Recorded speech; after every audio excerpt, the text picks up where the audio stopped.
એના મમતા કાર્ડની અંદર નોંધેલું છે, ત્રીજું બાળક છે, પછી પાછળથી આ જે સર્ટિફિકેટ રજૂ થયું હોય એમાં માતાનું નામે છે અને પિતાનું નામે છે. આ જન્મનો દાખલો ખોટો બે માત્ર, કારણ કે મમતા કાર્ડ ઉપર જ દાખલા આગળ જન્મના પ્રમાણપત્રમાં જે નામ છે માતા પિતાનું વેરીફાઈ કરવા અને બાકીના તમામ જન્મના કાગળો વેરીફાઈ કરવા વિનંતી છે. આ ખાલી એવો ક્લાઉડ ઉભો કરવા માટેના વાંધા છે. અમે જે રજૂ કર્યું છે એ સરકારી રેકોર્ડ છે અને પ્રથમ બાળક જન્મ્યું ત્યારે માઇન્ડ કોઈનું ક્રિમિનલ ન હોય કે હું આ બાળકના નામ ખોટું લખાવું. કે જે મમતા કાર્ડ, વિશેષ કાર્ડ, આધાર કાર્ડ વગેરે વગેરે જે છે એ પબ્લિક ડોક્યુમેન્ટમાં ના આવે છે. આ જ પ્રકારની તમામ અપડેટ જોવા માટે ન્યૂઝરૂમ ગુજરાતને લાઇક, શેર અને સબસ્ક્રાઇબ કરવાનું ભૂલતા નહીં.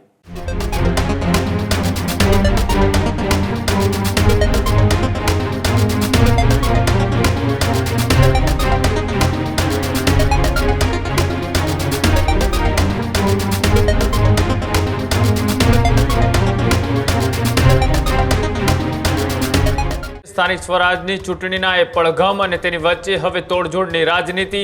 આ તમામની વચ્ચે હવે જામનગર મનપાની ચૂંટણીમાં આજે ઉમેદવારોની ફોર્મ ચકાસણી. વોર્ડ નંબર 7ના ભાજપના ઉમેદવારનું ફોર્મ રદ કરવા કોંગ્રેસની માંગ. વોર્ડ નંબર 7માંથી ભાજપના ઉમેદવાર છે શીતલબેન વાઘેલા. શીતલબેન વાઘેલાને 3 બાળકો હોવાનું કોંગ્રેસે પુરાવા પણ રજૂ કર્યા. ભાજપ અને કોંગ્રેસની લીગલ ટીમ ફોર્મ મુદ્દે આમને સામને જોવા મળી. કોંગ્રેસના પૂર્વ સાંસદ જામનગરના વિક્રમ માડમ સહિતના નેતાઓ ફોર્મ ચકાસણી સ્થળે પહોંચ્યા. શહેર ભાજપ પ્રમુખ સહિતના આગેવાનો પણ ફોર્મ ચકાસણી સ્થળે પહોંચ્યા. ફોર્મ ચકાસણી સ્થળે સામસામે દલીલોથી ભારે ગરમાવો છે તે પણ સર્જાયો. એક બાજુ ભારતીય જનતા પાર્ટી તો બીજી બાજુ કોંગ્રેસ. આ તમામ લોકો એક સામસામે જોવા મળ્યા. ફોર્મ રદ કરાવવાની વાત છે કે જે રીતના એ નિયમો આધારિત એ ચૂંટણીઓ થવી જોઈએ, ત્યારે જે ભારતીય જનતા પાર્ટીના વોર્ડ નંબર 7ના મહિલા ઉમેદવાર છે તેમને 3 બાળકો હોવાથી તેમનું ફોર્મ એ રદ થવું જોઈએ એવી વાત એ પુરાવા સાથે કોંગ્રેસ છે તે અધિકારીઓની સાથે બેઠકમાં પહોંચ્યા હતા. ભારતીય જનતા પાર્ટી પણ લીગલ ટીમ સાથે પહોંચી હતી. બંને વચ્ચે ગરમાગરમીનો માહોલ સર્જાયો અને ત્યારથી જે દ્રશ્યો સામે આવ્યા છે આવો તે પણ જોઈએ.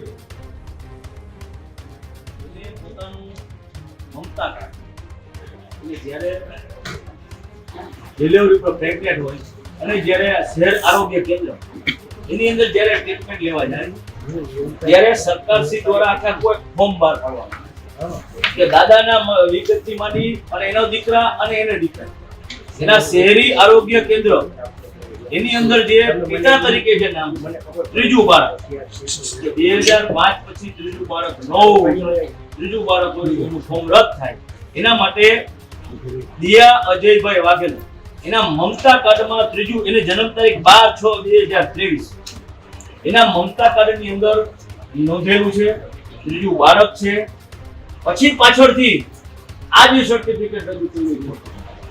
એટલે અમે એમ કહીએ કે તમે શહેરી આરોગ્ય કેન્દ્ર છે એને તમે ચકાસણી માટે બોલાવો કે એના આધાર ઉપર જેની સારવાર થઈ હોય એના દાદાથી માંડીને પિતા સુધીના તમામ નામ હોય એમાં માતાનું નામે છે અને પિતાનું નામે છે અને આ જન્મનો દાખલો ખોટો બે માત્ર, કારણ કે મમતા કાર્ડ ઉપર જ દાખલા આગળ એટલે અમારે એવી વિનંતી છે કે તમે ચકાસણી કરાવો શહેરી આરોગ્ય કેન્દ્રમાં. એના નંબર આપ્યા છે. આ સરકારની યોજના સરકાર આખો ઓનલાઈન નંબર આપે છે જોયા એના નંબર બહાર પડ્યા છે. આ નંબર તમે ચેક કરાવો નેટ ઉપરથી એટલે તમને ખબર પડી જશે કે એમાં પિતા કોણ છે, માતા કોણ છે, એની જન્મ તારીખ કઈ છે. જન્મ તારીખ આ તમે જે ત્રીજા નંબરની છે એમાં એની જન્મ તારીખ 12/6/2023 જ છે અને યારે અને એમાં એનું નામ છે દિયા અજયભાઈ વાઘેલા. એટલે ચકાસણી કરી અને ત્રીજું બાળક 2005 પછી હોય તો ફોર્મ રદ કરો એના સાથે આધાર પુરાવો રજૂ.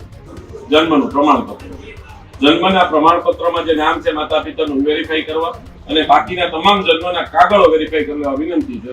પ્રાઇમા ફેસી જ્યારે જન્મનું પ્રમાણપત્ર રેકોર્ડ ઉપર રજૂ થયેલું હોય બીજા બધા પછીના પ્રિવેલ થાય, કારણ કે પહેલું ડોક્યુમેન્ટ સરકારી જે નોંધવાળું છે એ જન્મનો આધાર છે અને અમે રજૂ કરેલું એટલે આ વાંધા ટકવા પાત્ર નથી. આ ખાલી એવો ક્લાઉડ ઉભો કરવા માટેના વાંધા છે. અમે જે રજૂ કર્યું છે એ સરકારી રેકોર્ડ છે અને પ્રથમ બાળક જન્મ્યું ત્યારે માઇન્ડ કોઈનું ક્રિમિનલ ન હોય કે હું આ બાળકના નામ ખોટું લખાવું. પહેલું બાળક જન્મે ત્યારે જે હકીકત જાહેર કરી હોય એ જ હકીકત આમાં લખેલી છે, એના આધારે આ નિર્ણય કરવાનો. પહેલા બાળકમાં સાહેબ તો એ પ્રાઇમા ફેસી એ જ માનવું પડે કે જે મમતા કાર્ડ, વિશેષ કાર્ડ, આધાર કાર્ડ વગેરે વગેરે જે છે એ પબ્લિક ડોક્યુમેન્ટમાં ના આવે છે. મમતા કાર્ડ પબ્લિક ડોક્યુમેન્ટના પેરીફેરીમાં આવે નહીં. સરકારી ડોક્યુમેન્ટ છે, સરકારી ડોક્યુમેન્ટ છે. સાહેબ આ સરકારી પહેલા ડોક્યુમેન્ટ તમે છે. કરી લ્યો. પેલા અમને બોલી લેવા દેશો. અમે તમે કરી લો. એક કામ કરીએ ના, ના. સાહેબે કર્યું ચાલુ. જવાબ આપો. તમને બોલવાનો જવાબ આપો. જવાબ આપો એનો. વિક્રમભાઈને જવાબ આપો. એક મિનિટ એને પાર્ટનર લીધું. ભાઈ ઉભા રહ્યો રાજુભાઈ. અમે આ પૂરું કર્યા પછી તમને બોલવાની છૂટ દીધી. તમે આ મુદ્દા ઉપર ચર્ચા કરો ને. એનો જવાબ આપો. ઓકે. એક જણો વચમાં ના બોલો. વિક્રમભાઈ એનો જવાબ આપો. અમારા ઘરે એટલો કંટ્રોલ છે કે અવાજ કરી તો નથી. કોઈ બોલતા નહીં. બધા બેસી જાઓ. બધા બેસી જાઓ. ના સહી સિક્કા નથી જણાતા. ભલે એ જે તે ટાઈમે નીકળતું હોય તે બરાબર છે. પણ આ જે ઓથોરિટી જે ભારત સરકાર એને માન્ય રાખે છે, આ ભારત સરકાર ના થાય. એક મિનિટ કોઈ સમજી ગયું. ના થાય. એવિડન્સ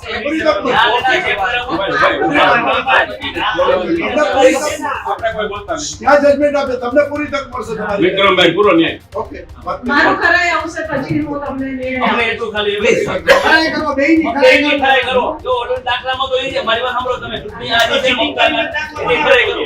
તમે મેં જે ધમકી દીધી મેં કે આ તો બોલ્યો જ નહીં, કે ગાર બોલ્યો જ. ઓળખું જ છું તમને 3 વર્ષથી હવે લીગલમાં. દુનિયાથી ઓળખે. દલીલ કરો ને મારા પર. દલીલ કરો. અમે અમારી જવાબદારી આવે. અમે વકીલો રોજ કરીએ છીએ, એકબીજાની પરિચિત છે, લડીએ જ છીએ. અમે શાંતિથી લડી લો. તમે એટલે અમે અમને decide કે અમે કોઈ અરે આ નહીં તપાસ તો સાહેબ કાયદાની જોગવાઈ મુજબ ચાર વકીલો. ખરેખર થવી જોઈએ. એક વસ્તુ તો બાકી છે. કોઈ પણ વસ્તુ થાય તો કોર્ટમાં જશું. સાંભળો, એ ધમકી નથી. વિક્રમભાઈ, એ ધમકી એ નથી. right છે. એ એ right છે. બસ તમે મારા right નો Constitution ઉપયોગ છે. કરો. કબૂલ રાખ. અમે અમારા અધિકારીને પહેલા એ જ કીધું કે અધિકારી આપણા જે રાજકીય છે એને બેસાડો.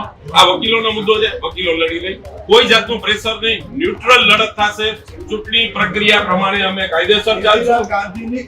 ગાંધીની કોર્ટ નથી પડવું. કોર્ટ નક્કી કરશે. જો હું વિક્રમભાઈ, કોર્ટ નક્કી કરશે. બંધારણને કાલે બાબા સાહેબનો જન્મદિવસ છે, માથા ઉપર બંધારણ રાખીને અમે ચાલશું.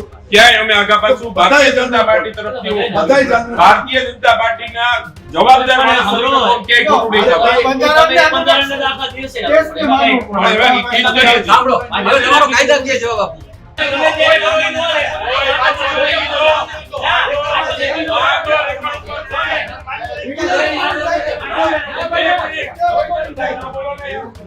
જો કોઈને પાછો નહીં.